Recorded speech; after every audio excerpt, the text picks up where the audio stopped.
እኔ ትናንትና አንድ ሰው ነግሮኛል። ሰው ስለነገረኝ ነው፣ እግዚአብሔር በሚያውቀው ሰው ነው የነገረኝ። አንዲት ልጅ ሰው በኮሜንት ስለሰደባት ራሷን አጠፋች ብሎ ሰው ነግሮኛል ትናንት። በጣም ያሳዝናል። እውነቴን ነው የምነግራችሁ። እንዴት ክቡር የእግዚአብሔርን ፍጥረት ሰድበን እንገላለን በእውነት ማለት ነው። አሁን እዚህ በኋላ ራሱ እኮ አንማርም። ይገርማቸዋል እኮ ሄደን ሰውን ሽንቁር ማድረግ፣ ሰውን መውጋት፣ ሰውን ማድማት፣ ማመዝገን ካልቻላችሁ ዝም በሉ። እኔ እግዚአብሔር ያውቃል፣ ያው እግዚአብሔር ምስክሬ ነው። ልጅቱ ምን ትሆን አላውቃትም፣ አሁንም አላውቃትም። የሚገባ ነገር የምትናገሩት ይሁን የማይገባ ነገር የምትናገሩት ይሁን ትናንት ነው። ከዛ ከስልጠና ስንወጣ አንድ ወንድማችን ነው እንዲህ ብሎ ሞተች እኮ ብሎ ይነገረን። ይሄ ምንድን ነው? ተምራችሁበታል? አሁን የልጅቱን ሞት አንደኛ ክፉ ቃል ቢነገረን መሞት የለብንም ወገኖች። ሰው የመሰለውን ነው የሚናገረው እኮ። ያሰበውን ይናገራል፣ የመሰለውን ይናገራል። እግዚአብሔር እስካለልን ድረስ ሰው የጣለውን እግዚአብሔር ያነሳዋል። ሰው የጣለውን እግዚአብሔር ያነሳል። ሰው የጠላውን ሁሉ እግዚአብሔር ያነሳል። እኔም ማየውን አንተ አታይም አይደል ያለው ቅዱስ ጴጥሮስን። ሰው የውጭ ኃጢአትን ያያል፣ እግዚአብሔር የልብ ጽድቅን ያያል፣ ይመለከታል። እና በህይወታችሁ ዘመን ከዚች ልጅ ህይወት ተነስቼ የምነግራችሁ እኔ ሃይማኖቷን ምን ይሆን አላውቅም። የምነግራችሁ ግን ስለ ሰው አስተያየት ብላችሁ አትኑሩ፣ ስለ እግዚአብሔር ብላችሁ ኑሩ። ምክር ከሆነ ተቀበሉት። እንዲያውም አንድ ነገር በዚያው ሰው ሲናገራችሁ ምን ማሰብ እንደሚገባችሁ አንድ የቅዱስ ዮሐንስ አፈወርቅን 3 ንግግሮች ልንገራችሁ። ሰው ክፉ ቃል ሲነገራችሁ ደግሞ ነገም እናንተ እንዳትሞቱ ብዬ ነው። ሰው ክፉ ቃል ሲነገራችሁ ምንድነው ማሰብ ያለባችሁ? 3 ነገር ነው ማሰብ ያለባችሁ። ቅዱስ ዮሐንስ አፈወርቅ ዮሐንስ ወንጌልን ሲተረጉም የተናገረው አንደኛው ያለብህን ስህተት ከሆነ የሚናገር አትጥላው፣ መስታወት ሆነዋልና ነው። አትጥላው፣ ሂድና አስተካክል። መስታወት አሁን እዚህ ላይ እንደው አንዳንድ ጊዜ እንደው እስቲ ገብስ ቆሎ በልተን በተልባ ወጥ በልተን ጥርሳችን ላይ ልጥፍ ብሎ ገብሱ መስታወት ስናይ እንደው ገብሱ ጥርሳችን ላይ ብታዩት አፈር ያባህንት መስታወት እንደው ብለህ ትሰብሩታላችሁ? አሰብሩትም እንዴ? ታነሳላችሁ ጉድፋችሁን ማለት ነው። ክፉ ቃል የሚናገርህን ሰው ልክ እንደዚያ መስታወት ይኸው በቃ ቀለል አድርገህ እንደዚያ መስታወት ጉድፍህን አንሳ እንጂ ወደ ውስጥ ወስደህ አትጎዳበት፣ አታምሰልስለው፣ ራስህን ይበት። አንዱ እሱ ነው። ሁለተኛ እሳ ደግሞ እያለህ የለህም የሚል ከሆነ ደግሞ ስቀተው። ለምሳሌ ይላል ቅዱስ ዮሐንስ አፈወርቅ እውቀት እያለህ ደንቆሮ ካለ ሳቅበት ነው። ያለህን ነገር የለህም ብሎ ከሆነ የሚሰድብ ደግሞ ስቀህበት ሂድ። ምንድን ነው ይላል? ለምሳሌ አንድ ድሃ መጥቶ ይላል ቅዱስ ዮሐንስ አፈወርቅ አንድ ድሃ መጥቶ አንዱን ባለጸጋ አንተ እኮ የዕለት ራት የሌለም ድሃ ነህ ቢለው ሀብቴን አታውቅ አይደል ብሎት ነው የሚሄደው ወይስ ይናደዳል ነው? አንድ ባለጸጋ ነበሩ፣ ስማቸውን አልጠቅስም እና የሆኑ ሰዎች ተሰብስበው እንደወሰው ልጅ ያወጡ ይሆን አላቸዋል። እኔም አውቃቸዋለሁ። እና ሰው ልጅ ያወጡ ይሆን ሲሏቸው ምን ቢሉ ጥሩ ነው? እገሌ የማን ልጅ ሆነና? የትኛውን ነው እንደዛ የሚሉት? አንዱን ሀብታም ልጃቸውን አለ የተባለውን ማለት ነው። ሰው ልጅ ያወጡ ይሆን ብሏቸዋል። እገሌ የማን ልጅ ሆነና? ስለዚህ አልከፋቸውም ማለት ነው፣ አለ ብለው ስለሚያስቡ። ስለዚህ አንድ ሰው ያላችሁ ነገር አንተ ደንቆሮ፣ አንተ ደደብ ምን ያናድዳችኋል ታዲያ? ያለህን እውቀት ራስህ ታውቀው የለን? ኧረ እባክህ ከፈለክ ና ወረቀቴን ላሳየህ፣ ማስተርስ የት እንደተመረኩ ምን አለፋ። በተግባር ይገለጣል። 3ኛ በተፈጥሮ እየሰደበ ከሆነ ጸልይለት። ምክንያቱሳ ወንድሙን ደንቆሮ ብሎ የሚሰድብ በገሃነም ይፈረድበታል ይላል። ተፈጥሯዊ ጉዳዩን አንተ ዕውር፣ አንተ ደርጋማ፣ አንተ አንካሳ፣ አንተ ምናምንቴ ብሎ የተፈጥሮ ስጦታውን አንስቶ የሚሳደብ ሰው በየት ይፈረድበታል? በገሃነም። ስለዚህ በገሃነም የሚፈረድበትን ስራ እየሰራ ስለሆነ ወይኔ ወንድሜ እኔን ሰድቦ ገሃነም ሊገባ ነው ብለህ ጸልይለት ነው ያለው ቅዱስ ዮሐንስ አፈወርቅ። የመጨረሻ ግን ክርስቶስ እንደተሰደበ አስብ። ክርስቶስ ተሰድቦ እኔ የተሰደብኩ ብላችሁ ለምንድን ነው ሌሊት ተቀን እረፍት የምትነሳችሁ? ውሃ መጠጣት የሚያቅታችሁ? እራት አልበላችሁ? ለምንድን ነው? ጌታዬ ተሰድቧል ብላችሁ ተጽናኑ። ስለዚህ እንደዚህ ልላችሁ ፈልጌ ነው። በአንጻሩ ግን ደግሞ ሰውን በቃል በጦር ከገደለ በቃል የወጋ ይበልጣል። ሰውን እንዴ እግዚአብሔር ያሳያችሁ። በጦር እኮ አንድን ሰው ወግቶት ቢሄድ ሮጠን እንነቅለዋለን። በቃል ከወጋው ግን የት አግኝተን እንነቅለዋለን? ያን ውስጥ ነው የሚገባው ቃሉ፣ አይምሮ ውስጥ ነው የሚተከለው። እና በቃላችን ነፍስ ከመግደል እግዚአብሔር ያድነን። አፋችሁን ከርክሙ በሞት ያፈርሰው። እንዲያውም ልንገራችሁ፣ ስንመጻደቅ እኛ የምንፈርድባቸው ወንበዴዎች ቀድመውን መንግስተ ሰማያት ሊገቡ ይችላሉ። እኛ የምንሰድባቸው ይሄ ገሌሌ እንዲህ ያለ ነው የምንላቸው። ጸልዩለት። አረጋዊ መንፈሳዊ ብሏል። ለመሪከ ፈያታዊ ወዘማዊ በል በአይቲ አምር ለማይቀድመን በውስተ ገነት ከመፈያታዊ ዘየማን። ሌባ ወንበዴ ብታይ ይሄ ሰውዬ ዘማዊ ብታይ ይሄ ሰውዬ እኔን ቀድሞኝ መንግስተ ሰማያት ይገባለሁ ምን አውቃለሁ እያልክ ለፍ። እንደ ፈያታዊ ዘየማን ቀድሞኝ ይገባለሁ ምን አውቃለሁ እያልክ ለፍ እንጂ አቤቴ ዘፋኝ፣ አቤቴ ሌባ፣ አቤቴ ዘማዊ፣ አቤቴ ሰካራም አትበል። አንተን ይቀድምህ እንደሆነ አታውቅም ነው። ቅዱስ ኤፍሬም አንዲት ሴት ለነገስታቱ ስትዘፍን አያት እና እየዘፈነች ነገስታቱ ደስ ብሏቸው ጠጅ እየጠጡ ያይና አልፎ ሲሄድ አለቀሰ። ምን ሆነ ነው የምታለቅስ ቢሉት በሁለት ነገር አለቅሳለሁ። በምንድን?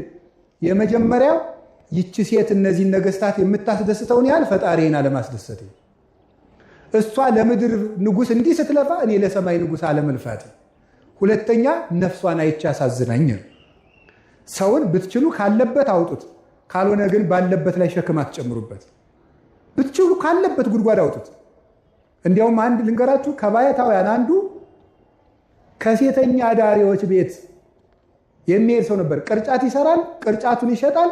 ማታ ከሴተኛ አዳሪዎች ቤት ሄዳል። ስንት ነው የምታሳድር ይላቸዋል። ይህን ያህል በዛሬን ይመጣል ብሏት ይሄዳል። ብሩን ይከፍላል። ይሄድና ገብቶ ማልቀስ ይጀምራል። ምን ሆነ ነው? መልክ ያስጠልቷል ትለዋለች። አላስጠላኝም። እና ምንድነው የሚያስለቅስህ? እንሞታለን። ከዚያ በኋላ አብረው ታለቅሳለች። ምን ላድርግ? ንስሐ ልግባ። ያችን ለንስሐ አባት ይሰጣና እሱ በመነገው ቅርጫት ይሰራል። እንዲሁ አንድ የመጽሐፍ መምህር ደግሞ ነበሩ። እሳቸው ደግሞ ምን አደረጉ ይባላል? ሴተኛ አዳሪዎች ጋር እየሄዱ የወር ደመወዛቸው ጥቂት ስለሆኑ የመጽሐፍ መምህር ናቸው። ጥቂት ስለሆነች ልጄ ስንት ነው የምታሳድሪ? በአንድ ቀን ይሄን ነው። ቢያንስ የሰንበት ነፍስሽ ትረፍ፣ የሰንበቱን እኔ ልክፈልሽ ይሉ ነበር ይባላል። ጉድጓድ ውስጥ ያለን ሰው ወዶ የገባበት ስላልሆነ ከሆነልን ሄደን እናውጣው፣ ካልሆነ እንጸልይለት። እየወጋን ግን ሰው መግደል የለብንም። ዲያብሎስ የሚገድለው አይበቃም እንዴ? እና ክርስቶስ ተስፋችሁ ነው። ምንም ተስፋ ብትቆርጡ ደግሞ ራሳችሁን አታጥፉ። እንግዲህ ያችን የሞተችውን እህታችን ባናውቃትም እግዚአብሔር በቸርነት ዓይኑ ይመልከታት፣ የቅዱሳን አምላክ ይማራት። እንደዚህ ካልን ልላችሁ የፈለግኩት ነገር እርቅ ትልቅ ነገር ነው። ጠብ ደግሞ ክፉ ነው። በቃል ሰውን አትውጉ። ብፁዓን ገባርያነ ሰላም፣ ሰውን የሚያስታርቁ ሰዎች ንዑዳን ክቡራን ናቸው። አንድም ብለው አባቶቻችን ራሳቸውን በንስሐ የሚያስታርቁ ንዑዳን ክቡራን ናቸው። የሚያስታርቁ ማለት ራሳቸውን በንስሐ ከእግዚአብሔር ጋር የሚያስታርቁ። ይሄ ባለ 50 ሰማይና ምድር ታርቀውበታል። አሁንም ንስሐ ግቡ። በባለ 50 ንስሐ የለም የተባለው ስግደት አይሰጣችሁም ነው እንጂ አትናዘዙም አልተባለም። እሾህ ወግቶኝ አሁን ባለ 50 ነው በሰኔ እነቅልልሃለሁ ይባላል እንዴ? እሾህ አይደለም እንዴ? ኃጢአት ምንድን ነው? እሾህ ነው። ነፍሴን እየወጋት አይደለም እንዴ? እና እሱን በሰኔ እነቅልልሃለሁ ሊባል ነው እየወጋኝ? አሁኑኑ ሄዳችሁ ታረቁ፣ ከእግዚአብሔር ጋር እንታረቅ። ኢትዮጵያ ምን ያስፈልጋታል ብትሉኝ፣ ከእግዚአብሔር ጋር መታረቅ። ኢትዮጵያ የሚያዋጣት እጇን ወደ እግዚአብሔር መዘርጋት። ከእግዚአብሔር ጋር ከታረቅን እግዚአብሔር ለግፈኞች ልብ ይሰጣል። እግዚአብሔር ክፉ ልብን ይመልሳል። ደም አፍሳሾችን እጃቸውን ይሰበስባል። አይምሯቸውን ያስተካክለዋል። ክፉ ምክራቸውን ወደ በጎ ይለውጣል። እኛ ከእግዚአብሔር ጋር ግን አንታረቅ። ካልታረቅን ታዲያ ምን እናገኛለን? አንታረቅና እንለምነው ምን ይገኛል? ምንም። ስለዚህ የእግዚአብሔር ቤተሰቦች ሕዝብ ሲከፋ እንደ ጨንገር ክፉ ሰዎችን ይጠቀማል እግዚአብሔር ይባላል። አሁን ከእግዚአብሔር ጋር ለመታረቅ ራሳችንን ወደ እግዚአብሔር እንመልስ። በማንም ላይ አንፍረድ። በማንም ላይ የመፍረድ ኃጢአትን እናቁም። ተያይዟችኋል። እናንተም እናቶቼ እንዲሁ ቁጭ ብላችሁ በሚዲያ መነኩሴ ስትሳደቡ፣ ቄስ ስትሳደቡ፣ ጳጳስ ስትሳደቡ። እኔ ለምሳሌ አሁን ዓርብ ጠዋት እንጀራ ስበላ ታዩኝ ይሆናል። እሷም ቪዲዮ ታነሱና ተመልከት፣ አባ ገብረ ኪዳን ተመልከት፣ ዓርብ ቀን ምን እንደሚያደርግ ተመልከት፣ ጉዳችንን እንስማው። አንደኛ እንዲያው ብትምሩን ምን አለ አንዳንድ ቀን። ኧረ በስመ አብ ወወልድ ወመንፈስ ቅዱስ። እናንተ 100 ኃጢአት ሰርቼ ብላችሁ ስትናዘዙ ውጣ አንተ ሌባ ብለናችኋል? ለራስ ሲቆርሱ አሉ አያሳንሱ እኮ ነው። አንደኛ ብትምሩን ምን አለ። ተያይዘን ከምንጠፋፋ ተያይዘን ብንጸድቅ አይሻልም? እውነቴን ነው። አባ ገሌ ንስሐ ይግቡ ብላችሁ በግል ብትነግሩ ይሸጋል። አንድ እሱ ነው። ሁለተኛ ደግሞ ሰውየው ዓርብ ቀን ለምን ማለዳ እንደበላ አታውቅም። በሽታ ኑሮበት ቢሆንስ? ሶስተኛ ሰውየው በልቶ ሄዶ ንስሐ ገብቶ ከእግዚአብሔር ጋር ታርቆ ሁሉ አንተ እንደ ውሻ ወር ሙሉ ከእሱ ኃጢአት ጋር ነህ። ሰውየው ግን ታርቆ ጨርሶ ሊሆን ይችላል ከእግዚአብሔር ጋር። በጣም በጣም እኔ የምነግራቸው አሳፋሪ የሚያሰኝ ይሄ ነው። ራሳችንን ከእግዚአብሔር ጋር እናስታርቅ። እንመወቃቀሱን እንተወው። ሲኖዶሱ ነው፣ ቄሶቹ ናቸው፣ መነኮሳት ናቸው፣ ጥሩ አባታትን ዝም ብለን እንታረቅ። ግድ የላችሁ። አዎ እኛም እያጠፋን ነው። ጥሩ አባት አልሆናችሁም፣ ግን አብረን እናዲያ እግዚአብሔር ጋር እንታረቅ። ለእኛም ጸልዩልን፣ ለምኑልን። ጥሩ ሰው ካልሆንልን እኔ እንደው እውነት ለመናገር እንዴ አፄ ቴዎድሮስ ሲያስቀድሱ አሉት የተባለ አንድ ነገር አለና ሲያስቀድሱ ዲያቆኑ ጳውሎስን ትቶ ምን አነበባሉ? ኢዮብን። ቅዳሴ ላይ ኢዮብ አይነበብ እንግዲህ እግዚአብሔር ያሳያችሁ ማለት ነው። እና መርጦ ተዘጋጅቶባታል። ያው አፄ ቴዎድሮስ ቄስ ሲጨቁኑ አልነበረም? እና ምን አደረገ?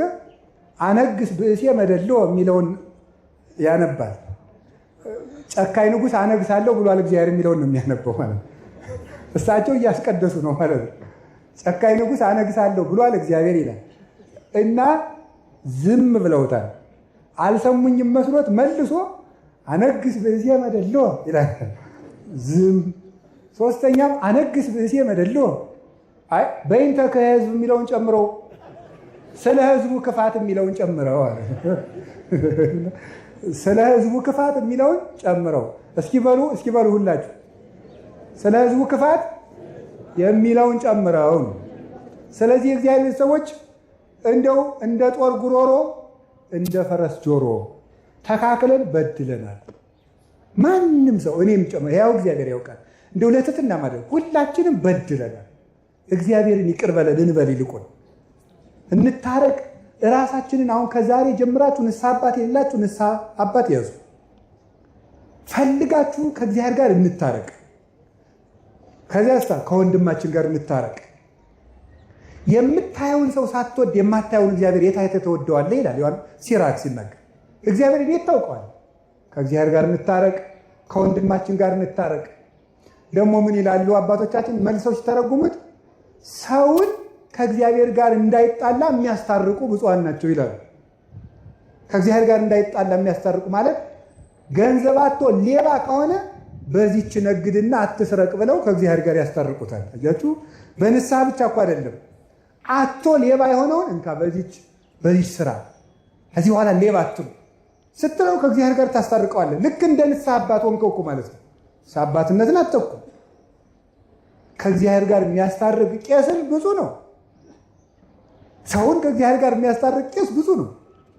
ፈራጅ አትሁኑ፣ ቄስ አትጥሩ። እኔም አምላክን ቄስ አትጥሩ፣ ጥሩ አይደለም። እንዲሁ ቄስ አትጥሩ። አያሳዝኗችሁም? እንዲ እውነቴን ነው። 50 ዓመት 40 ዓመት መከራቸውን ጥረው ግረው ውሻ እየጮህባቸው ተምረው ሰዓታት ቁመው አድረው ማህሌት ቁመው አድረው መጥተው ከእናንተ እንደው አንድ ቀን እንጀራ በሉ ብላችሁ ታማላችሁ? ይኸው ቄሱ ሲጎርስ ይኸው እንትን ሲል በቲክቶክ እያወጣችሁ በፊት ምን ጉድ ናችሁ? እንደው እውነቴን ነው ማምላክ። የሰው ገመና እያወጣችሁ የእናንተን ገመና የሚያወጣ ይጥልባችኋል። እንዴት የሚበላን ሰው ቀርጾ ሰው እንዲህ በፍጹም ነውር ነው። ከኦርቶዶክስ አይጠበቅ። ሲለፋ ያደረ ቄስ ቢበላስ ነውር አይደለም? ነውር እኮ ነው። ሰው በሆድ ይፈረድበታል። ደግሞ የምትመጻደቁ ለምንድን ነው? እግዚአብሔር ለጅብ የሚሰጠውን እንጀራ ለቄስ መስጠት አቅቶት መሰላችሁ? ትጸድቁ እንደሆነ ብሎ ነው እንጂ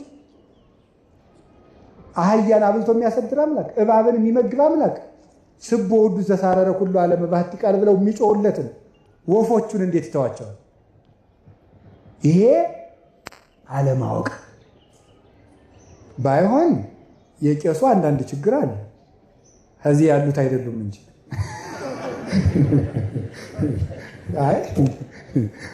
የቄሱ አንዳንድ ችግር በተለይ አሉ ነው። እንግዲህ ይሄም አሉ ነው። አዲስ አበባ ምን ተይዟል አሉ። አይመከራይ ምንድን ነው? ግብረ ሰላም እናብላችሁ ሲባል የምግቡን አይነት ማጣራት ተገቢ አይደለም። አልዘረዝረውም። ይሄን የነገሩኝ አንድ እናት ናቸው። የዛሬ 4 ዓመት አዲሱ ሚካኤል አግኝተውኝ እናንተ ቀዝቃዛ ውሃ የሰጠ መንግስተ ሰማያትን ይወርሳል ብላችሁ ታስተምራላችሁ። አሁን በባለ 50 ቄሶችን ቀዝቃዛ ውሃ ቀድቼ ብጠራቸው ይመጣሉ ወይ አሉኝ። እናት አይገርማችሁ? እነዚህ ይመጣሉ። ስለዚህ አሁን እኔ የምነግራችሁ እና መርጦ ንስሐ ልጅ መያዝ፣ ድሃውን ንስሐ አባት አልሆንም ማለት፣ ሀብታሞችን ቶሎ ቶሎ እያገኙ የድሃውን ስልክ አለማንሳት። እንዲያው ድንገት ከተፈጠረ ሜቢ ነው። ድንገት ከተፈጠረ ነው። እስካሁን አያረጉትም። ድንገት ከተፈጠረ ይችን እናስተካክል፣ እኛም ይችን እናስተካክል፣ እናንተም አትፍረዱ። አብልታችሁ መፍረድ ኧረ በጣም ከባድ እኮ ነው። አብርታ እያበላችሁ ቪዲዮ ማንሳት ሞኝ ናችሁ። እንዲህ አሁን እኔ ያው መጥቼ ከእናንተ ቤት ስበላ ጉርስ ሳደርግ ቪዲዮ ልትቀርጹኝ ነው? መነኩሴን እንዲያው ሲጸልይ ያነሱታል እንጂ ሲበላ የእኛ አባት ሲበላ ልትሉ ነው? የእኛ አባት ሲጸልይ ይበሉ እንጂ ነው እኮ ነው። ዘወር ነው ማለት ዘወር። እንዲሁም ልንገራችሁ፣ ሰማችሁኝ? ሰው ሲበላ አቅርባችሁ ዘወር በሉ። አይን አይቱት ይብላ፣ ሀራበው ይብላ። እኔ እውነቴን እኮ ነው። እግዚአብሔር አብርሃምን ለማብላት ከሰማይ እንደወረደ አላያችሁ? አብርሃም እንዲበላ ብሎ እግዚአብሔር እያጣበቀ እየጎረሰ እየመሰለ አብርሃም እግዚአብሔር ከበላማ እያለ እንዲበላ አብርሃም እንዲበላ። እኔ ካስተማሩኝ መምህሮች አንዱ ያየዋቸው ስማቸውን ስለማይፈልጉ ውዳሴ ከንቱ እንዳይሆንባቸው አልጠቅስም። አንድ ቦታ ሄደን ይጨመር እንጀራ አሉ። የእንታ ምነካቸው ብለን እኛ ደግሞ ይጨመር አረ በቃን ስንል አይን ያልበቃኝም ጨምሩ ብሎ ተጨመረ። ከተጨመረ በኋላ ለካ ሌላው ሆድ እንደቀረው አይተው ነው እንዲበላ ብለው ነው። እሳቸው ግን አልበሉ። ሰውን እንደዚህ አድርጎ ነው እንጂ ማሳደግ። ኦርቶዶክሳውያን እኮ ልክ አለን። ኦርቶዶክሳውያን ወርቆች ነን። ብናለቅስ ያምርብናል። ልቅሷችን ውብ ነው። ሰርጋችን ውብ ነው። ክርስትናችን የሰማይ ነው። ይሄንም እንደ ፈሪሳውያን መመጻደቁን እንትወው። ስለዚህ የእግዚአብሔር ቤተሰቦች ከካህናት ጋር አትጣሉ፣ ራሳችሁን ከእግዚአብሔር ጋር አስታርቁ። እንታረቅ። ቄስን ከእግዚአብሔር ጋር ሰውን ከእግዚአብሔር ጋር የሚያስታርቅ ቄስማ ብዙ ነው እንጂ ማምለክ 3 ክንድ ከስንዝር ቁመት ያለው ሰውዬ ጸልዮ ለምኖ ከፈጣሪው ጋር የሚያስታርቅ ከኢየሱስ ክርስቶስ ጋር የሚያገናኝ የክርስቶስን ስጋ በእጆቹ የሚፈትት ቡሩክ እኮ ነው ይሄ። አሁን ይህንን ቄስ ብፁዕ ነው ብለው ተርጉሞታል። የንስሐ አባት ብፁዕ ነው። ሰውን ካስታረቀ ነው። ታዲያ ንስሐ ልጆቹ ከእግዚአብሔር ጋር ካስታረቀ አንድም ብለው ኃይለ ቃልን ከኃይለ ቃል የሚያስታርቁ መምህራን ብፁዓን ናቸው ይላል ቅዱስ ቄርሎስ ሲተረጉሙ። የተጣላ መጽሐፍ ቅዱስን የሚያስታርቁ ተጣልቶ የሚታያቸውን የመጽሐፍ ቅዱስ ኃይለ ቃል የሚያስታርቁ ብፁዓን ናቸው ይላል። ስለዚህ የእግዚአብሔር ቤተሰቦች የእግዚአብሔር ልጆች የሚባሉት ይሄን እርቅ የሚያደርጉ ናቸው። ብዙ ስለ እግዚአብሔር ልጅነት ላስተምር የፈለግኩት ብዙ ነበር፣ ይበቃኛል። በባለ 50 እስከ 6 ሰዓት ላጾማችሁ አልፈልግም። ስለዚህ መድኃኔ ዓለም የሚታረቅ ልብ ይስጠን፣ ታርቀን ደግሞ እሱ ይታረቀን፣ ይቅር ይበለን፣ በቃ ይበለን። መድኃኔ ዓለም ስለ ቅዱስ ተክለ ሃይማኖት ብሎ በኢትዮጵያ የሚፈሰውን የደም ጎርፍ ያቁምልን፣ ሰላም ያሳየን፣ የሰላም ብርሃን ይላክልን። በተዘጋ ቤት ላሉ ደቀ መዛሙርቱ የትንሣኤውን ብርሃንና ሰላም የሰጠ ጌታ ለሀገራችንም የፍቅር፣ የሰላም፣ የአንድነት ብርሃን ይላክልን። ስብሐት ለእግዚአብሔር። ይቆየን።